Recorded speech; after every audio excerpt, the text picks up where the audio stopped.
think it's about being true to myself, doing things that I believe are right, are going to have a good impact, but also just spending, every day of my, life, because work is part of my life. I don't separate both.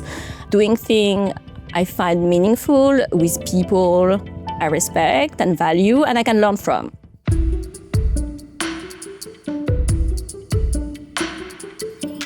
Welcome to Things I've Learned, the podcast in which we explore how the inner worlds of designers, architects, and creatives shape the world around us by asking them to reflect on success, failure, and of course, design itself.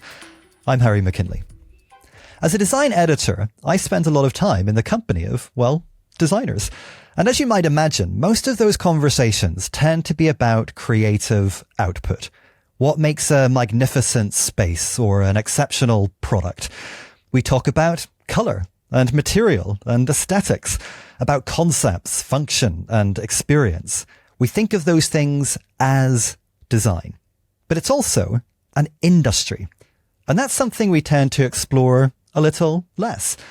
Design is a cultural and economic powerhouse, thought to contribute a staggering £100 billion to the economy in the UK alone. And it employs millions of people, as many as 1 in 7, according to figures from the Design Council. So corner a random group of people at your local supermarket and chances are at least one of them works in a job connected to design. This episode, I want to talk more about that.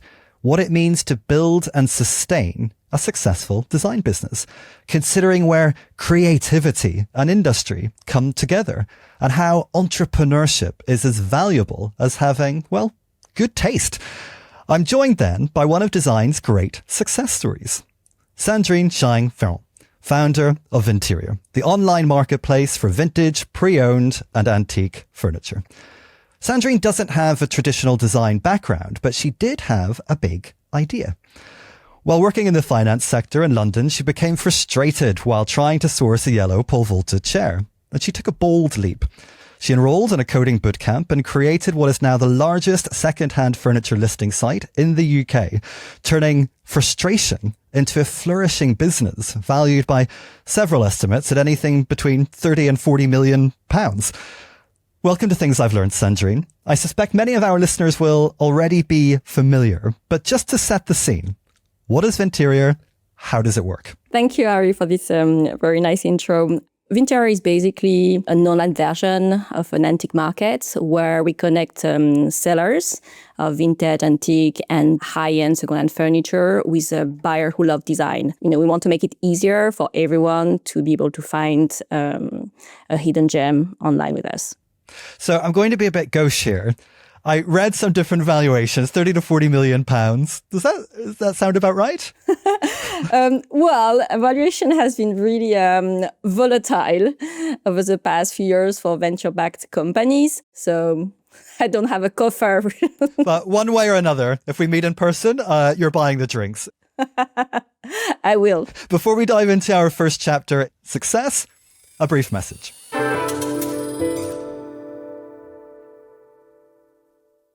Finding a quiet place at work for a private meeting or deep focused work shouldn't feel like navigating Piccadilly Circus. Bureau builds modular booths that aren't just privacy pods.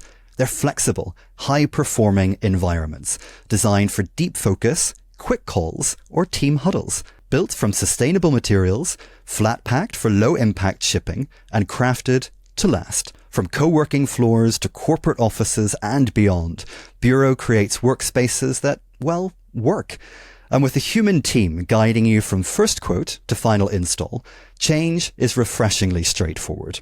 See what's possible at withbureau.com.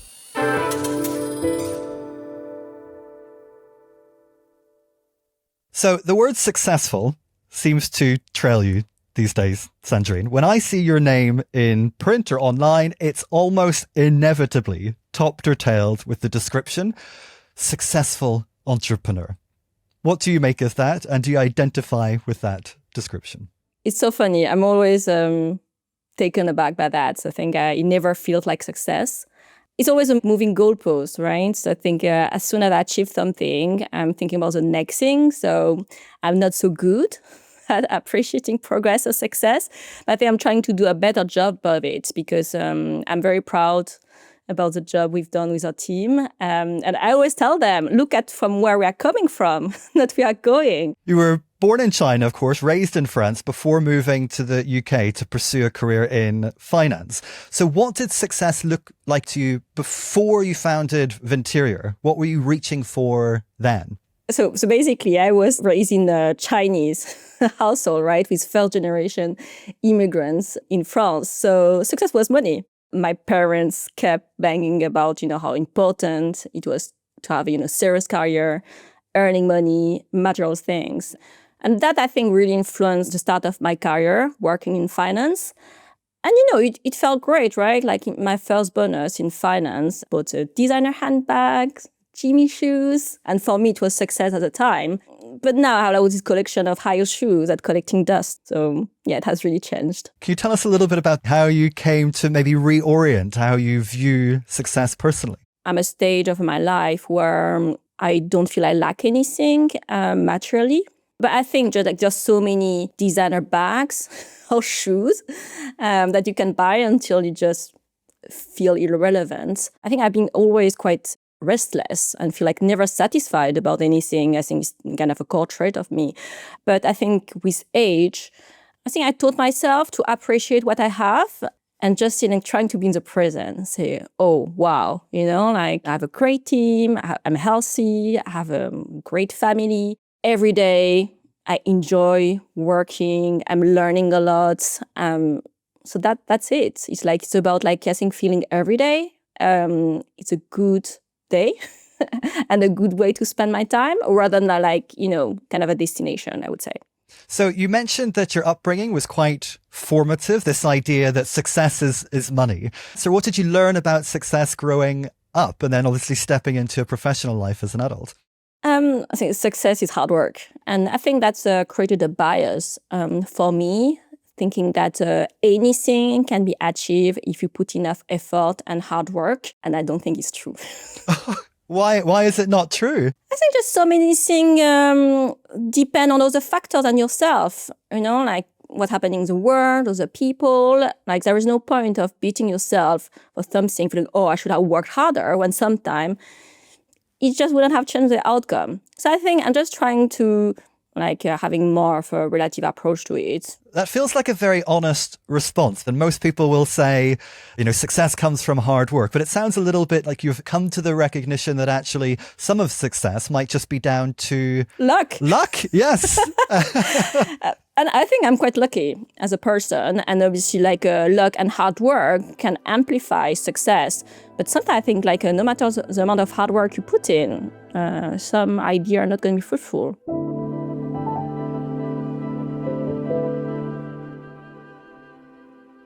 There's a line I read by you that I loved, which was that you didn't want to spend your life helping rich people get richer. Tell me more about that. Was that part of the driving ethos behind wanting to then create your own business? Yeah, it was part of, for me, it was time to move on. So I worked for 8 years in finance. The first job, I was working at a brokerage firm selling investment product to financial institutions. And then I went to work for a family office.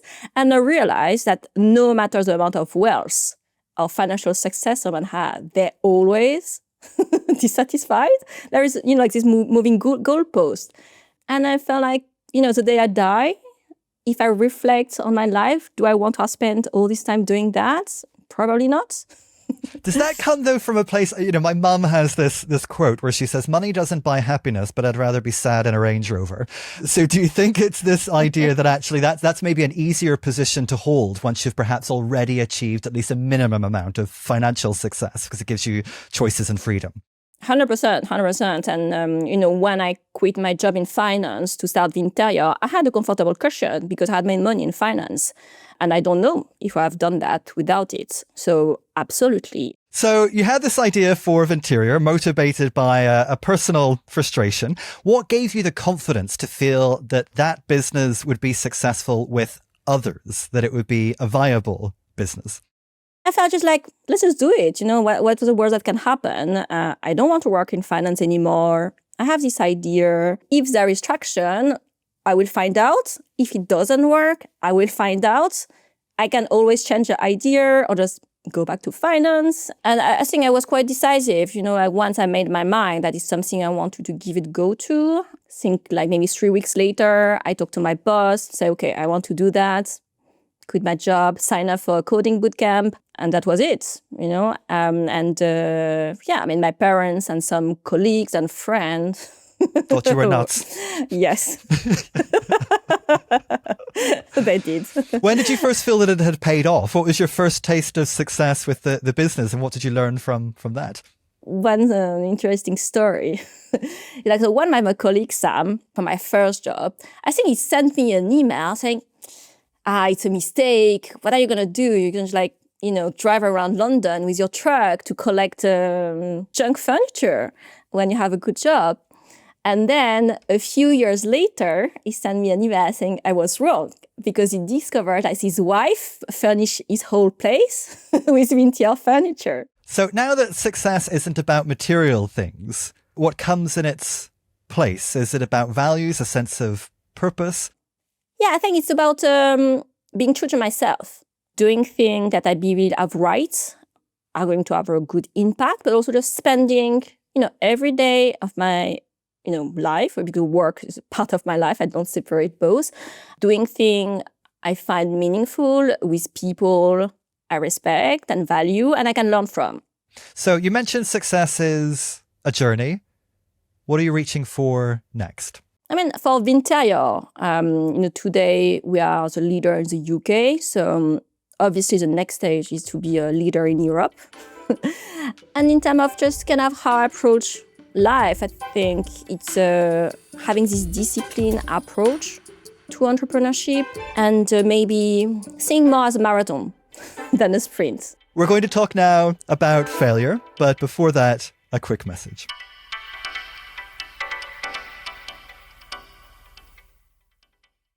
Mix Interiors is the leading platform for commercial interior design and architecture, in print and online. We feature the people shaping and reshaping the world around us, explore the latest projects setting the bar for exceptional design, and showcase the products at the very forefront of innovation and creativity. For more information on how to subscribe in print or to view the latest digital content, head to mixinteriors.com.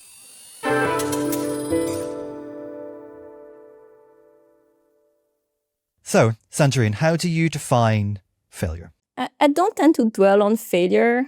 Maybe when I was younger, where something felt catastrophic. So I studied finance and I wanted to become a trader in London. So that's why I came to London first. And obviously I applied to a lot of summer internship.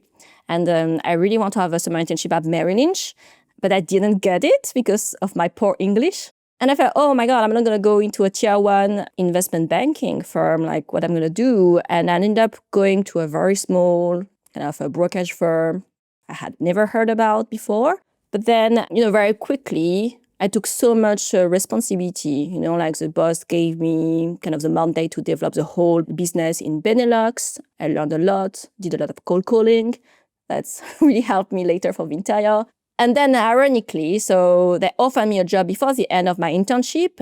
And at the same time, the subprime crisis exploded in 2008. And everyone from the top tier investment banking, I could see them on TV with their boxes being laid off. So I was like, okay, failure can be relative, right? Just make the most of what you have. You've gone from working within an organization, of course, to now leading your own. Does that change at all how you view failure? Is there more pressure now that you're responsible not only for yourself, but all of the people that work for Vinterior? Yeah, because, my team members, many of them have families, and obviously that depend on Vinterior financially. That's definitely a very important factor for me when I make decisions, right? So I think great sense of responsibility. But creating a business from scratch and pushing it forward is never, ever really plain sailing. Are there specific examples of failures perhaps already in the business, or when things maybe haven't gone as well as you would want them to? And have you learned anything from that? Yeah, obviously. So for example, we did our first TV campaign last year, right? We're so excited. It's the opportunity to really reach a very big audience, make Vinterior known by more people.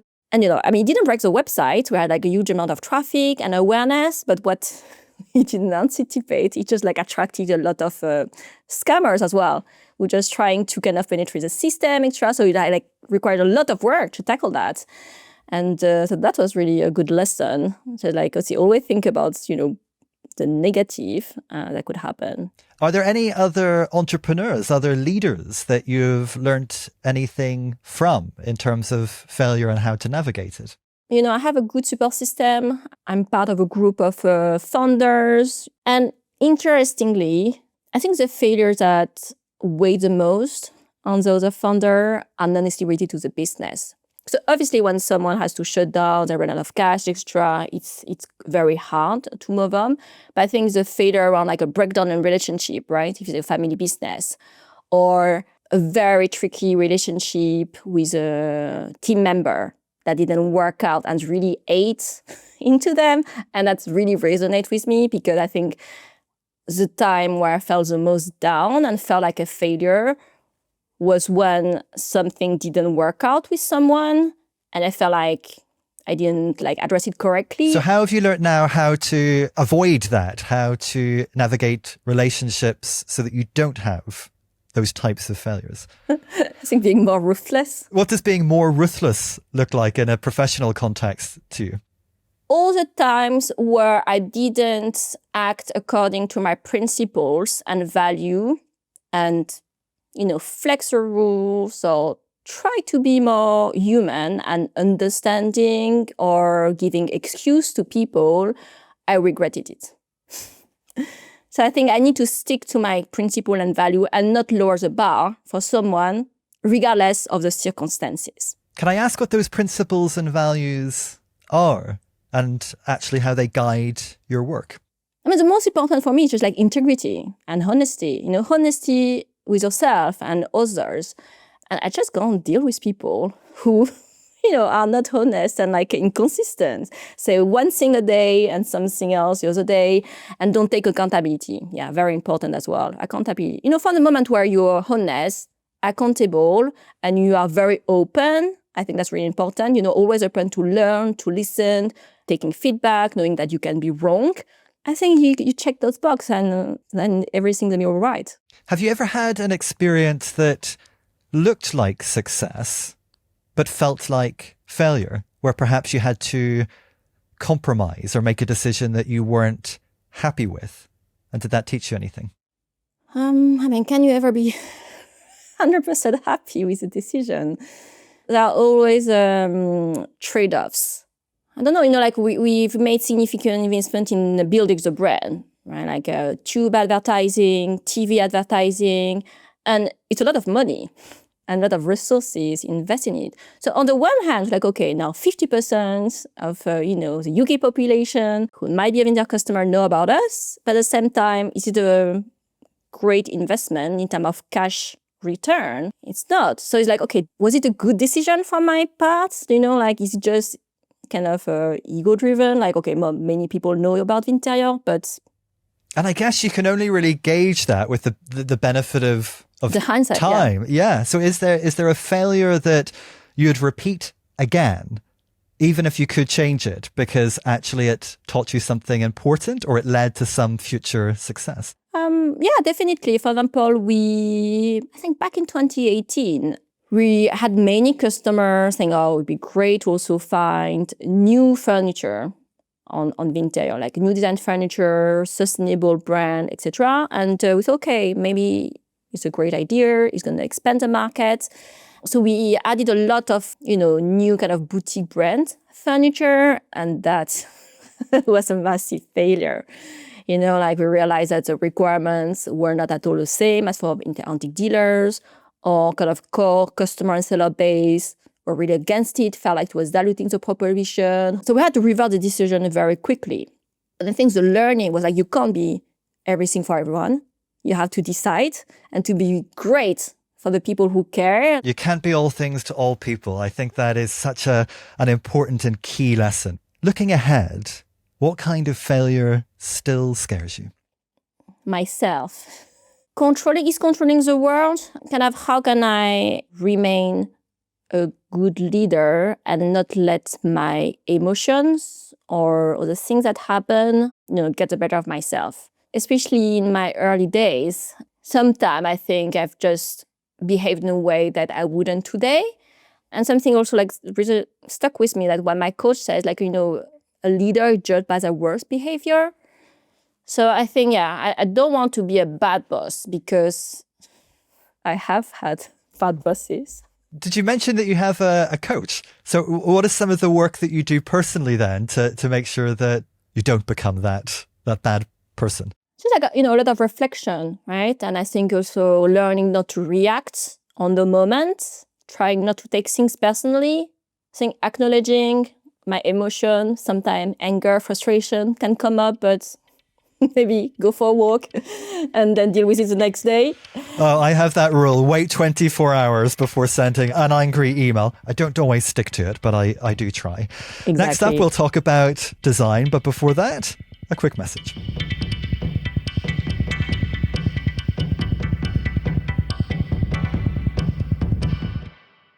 Powered by Mix Interiors, Mix Awards is the most important awards program for commercial interior design and architecture, celebrating the most groundbreaking projects, the most inventive products, and the people behind them.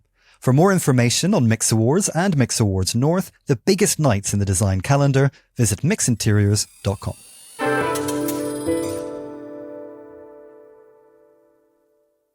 So the whole idea for Vinterior was born out of the difficulty that you had in finding a particular yellow chair.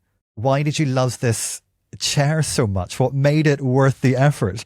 We had moved from this, like more contemporary type loft in Shoreditch to a Victorian terrace house in North London. And for some reason, I don't remember why, but I wanted to have an armchair that would match my cat's eyes because it's a British short hair. It's like those very bright yellow eyes. It's okay, I want to have a yellow armchair for that. I just spent a lot of time on eBay, going to different shops, and finally found a chair in a shop in Dalston. But it took me 3 months. I can't spend 3 months to furnish my whole home. And so that's how I started to look into it and thought, okay, there are so many great second-hand pieces out there, but it's not easy to be able to browse, compare a lot of items, and to get it delivered. So just let's do something about it. It's the first time I have ever had someone say to me that they picked a chair to match their cat's eyes. So you clearly have a design sensibility, a love for great design. Where does that come from, and how does that manifest in your life beyond, of course, the business? I don't know, growing up, I wasn't in a very design-led environment. Everything was quite functional. So I think it's really more through travel, being exposed to beautiful places, nice hotels, that I felt, okay, let's try to find pieces that's, are more than just a cookie cutter beige piece. And obviously, when we move into this home we are today, the idea was it would be our family home. So it's okay, maybe I need to be a bit more considered when we choose the pieces so that it has, more of a character and not feeling like a student housing. And then obviously by going to many antique shops and then later starting Vinterior and creating all the listing myself, I learned a lot about design and designers. And that's kind of what made me even more passionate. Well, speaking of travel and beautiful hotels, I stayed in one of the cabin suites at Sea Containers, designed by Jaco Strauss, who's also a good friend. For our listeners, there are a series of 4 suites. Each is an ode to a different design era, from Art Deco to the camp 80s. You worked with Jaco, of course, on those suites where key pieces of period furniture and decoration were sourced from Vinterior. And it's very much billed as a collab when one stays. So tell me how that came about and some of the thinking behind it, because I think it's a really interesting model, bringing commerce and creativity together. It's a kind of subtly branded experience. I think it's about the atmosphere. It's not just about the piece itself. It was about the atmosphere and feeling you want to create. And I've always liked kind of vintage style atmospheres. I love immersive shows, punch drunk, just being like in different atmospheres. All my birthday party has been like kind of style like from an era like 80s. Our wedding was a Great Gatsby style wedding. And so obviously when Sea Container approached us with this opportunity to create those very different atmosphere in their hotel, we're so excited about it, right? Like, okay, how can you maybe step out of reality for one night and get it to a whole different space, feel like maybe a different person? I think for me, one of the lessons with staying in one of those suites, because they do each represent such different design eras, is actually that great design never really goes out of style. So what is the essence of great design for you?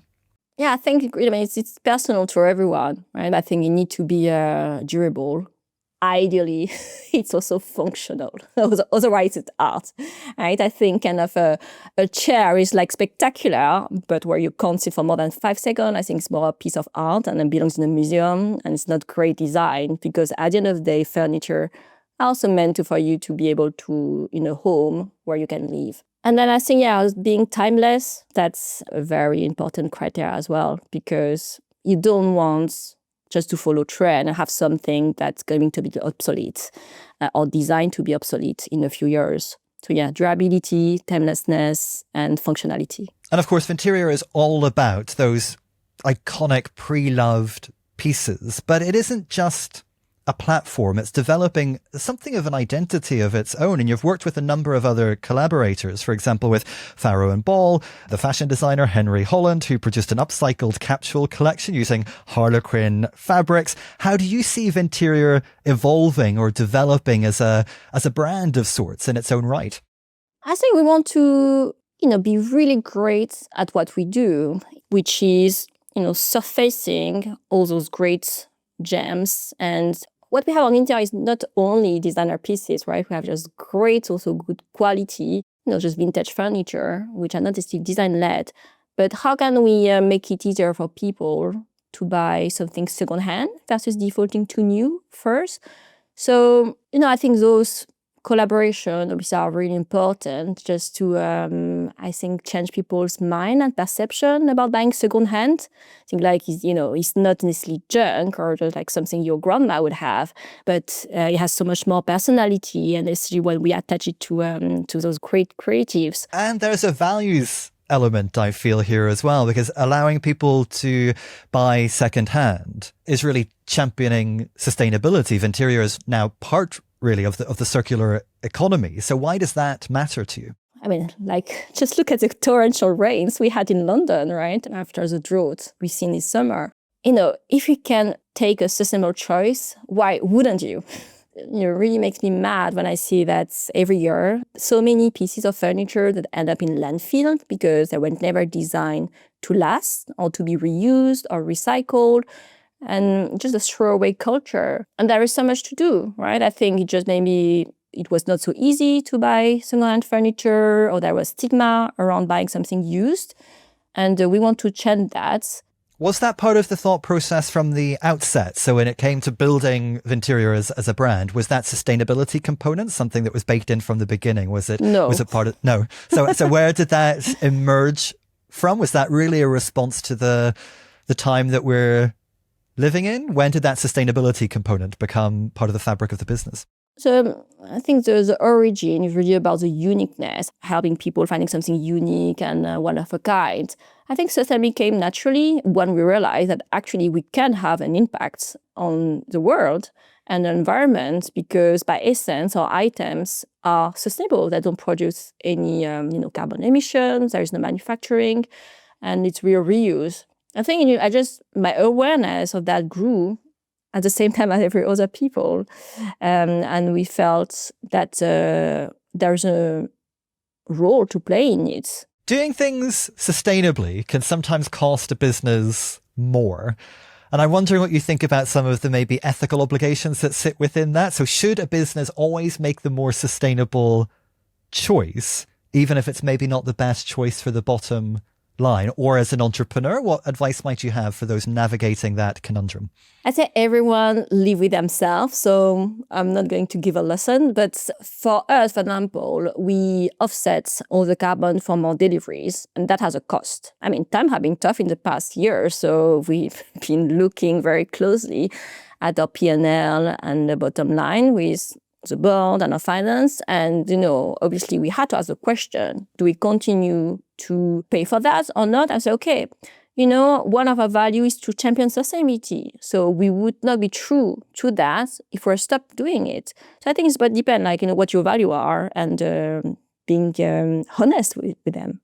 Well, I've really enjoyed learning from you, Sandrine. My top takeaway, perhaps, as someone who does have a lot of shoes and bags, is there's only so many one can collect before they inevitably start gathering dust. Yeah. And so perhaps success is not about the material things we collect, but the quality of the time that we have and the luxury of being able to live according to our values and our principles.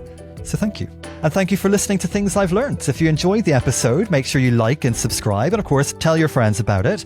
And if you missed any episodes from season 1, you can catch up wherever you're listening to this.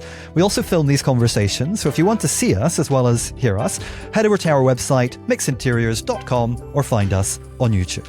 Join me next time when I'll be speaking to Layer Design founder Benjamin Hubert. Things I've Learned is hosted by me, Harry McKinley. This episode was produced by Nada Smiljanic and the executive producer was Dan Jackson, with original music by Memotone. Things I've Learned is a co-production by Reduced Listening and Mix Interiors.